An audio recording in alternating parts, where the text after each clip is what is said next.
Get started. In this section, we're going to talk about website evaluation, and the reason we want to do that is to kind of recognize the context in which we're doing web development work, and that is in an open market. So let's go ahead and go to courses, VT 1400, and if we come down here in the grid to web evaluation, we can go ahead and look at the competitive assessment or web evaluation module that's contained as part of another module in another class. And what it requires us to do is it requires us to use our CIT login. So I'm going to go ahead and use my login for that.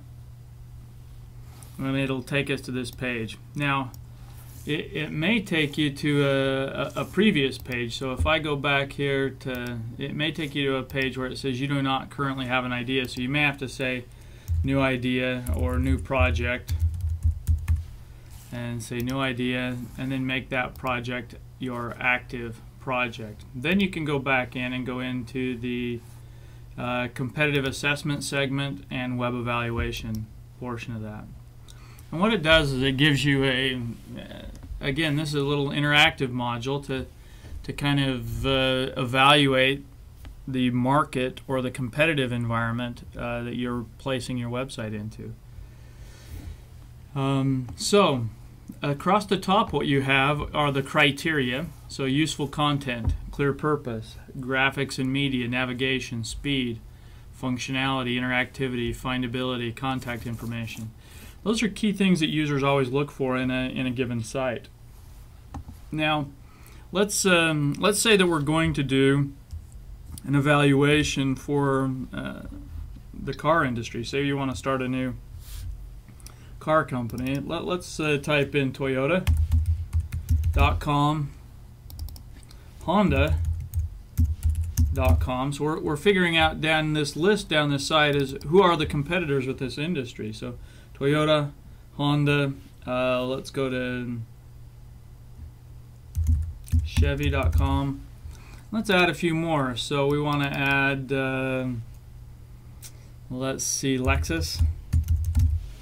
And we want to add another one, Ford.com. Alright, so now we have our key competitors in there. I'm going to go ahead and reload that page really quick because it needed a little reload. And what you can do now is on a scale of 0 to 3, or actually a full scale of 0 to 10, 0 to 3 is negative, 4 to 6 is neutral, and 7 to 10 is positive. So if we go to Toyota.com, I'm going to go ahead and bring up a new window, and I'm going to go review their website. And you know, at Toyota, they've got some nice elements. As you look at it, they've got drop downs for their vehicles, trucks, different cars. So if I want to go in and look at the 4Runner, I can do that. It gives me models and prices, gives me information and photos. So I've got pretty good media. I can click through a bunch of pictures on their media and kind of see what the images are on those. Go ahead and close out on that. It's got contact information and different kinds of things, and it's a little hard to get a hold of them in terms of contact. Used, certify used, but so there's the site. Now usually what I do is I do a comprehensive review of a site before I go back and evaluate it. But you know, looking at that site, I'd say, you know, Toyota, their content is useful, so I'd give them an 8 out of 10. Now note what's happening with the color coding on this. Anything from 7 to 10 is going to give you a green, which is a positive. Anything 6, let's say for example they get a 6 on their purpose. Notice it goes white. And let's say that their graphics and media were poor too. It would remain in the negative or the kind of pinkish red color. And so as you score these things out, it'll visually cue you to the type of score that you're giving. So their purpose is pretty clear. I'd say that's probably a 7 on purpose. Media and graphics, 9. Navigation, pretty good, 8. Speed of the site was pretty good, 8. Functionality, it worked, it did what it needed to. 9, interactivity, it had some interactive elements with it. 7, findability. Now findability, we got to go online. Let's go to Google, see how findable they are.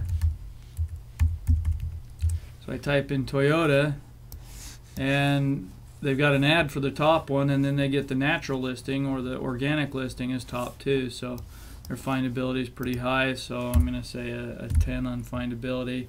Contact information 6. And on this other, how often do I want to go back, or stickiness? We can kind of, how sticky is the site? We can kind of define what we want in terms of the final criteria on that, and I think it's a go back kind of a site. So the average score on this site's an 8, so that says a lot of good things about that. Now let's say we went to a car company site that was poorly done. I'm not going to pick one of them and dish on them, but we could pick another.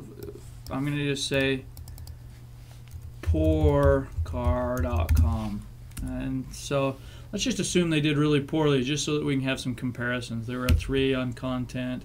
Their purpose was poor. Their graphics were marginal. Their navigation was marginal. Their speed was really bad, really slow. It didn't function like it should have. It had no interactivity. We couldn't find it online, so it was pretty poor. Contact information, yeah, there was some. And I want to go back, never.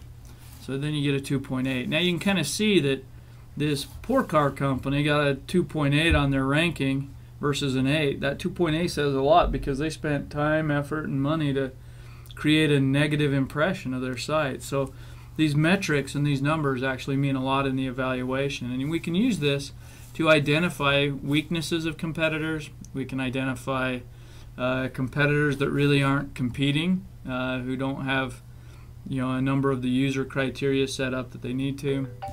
And so I think that's a great way to get some feedback, some numerical, quantitative feedback on your competitors, and that's what you're doing. Now, 5 would be a minimum list on the number of sites that I'd evaluate. I'd probably look to doing, say, 25 if I were serious about competing in an industry, which for your final project should be a pretty high objective. And that's how you conduct a web evaluation, an initial web evaluation in the market that you're building your project out on.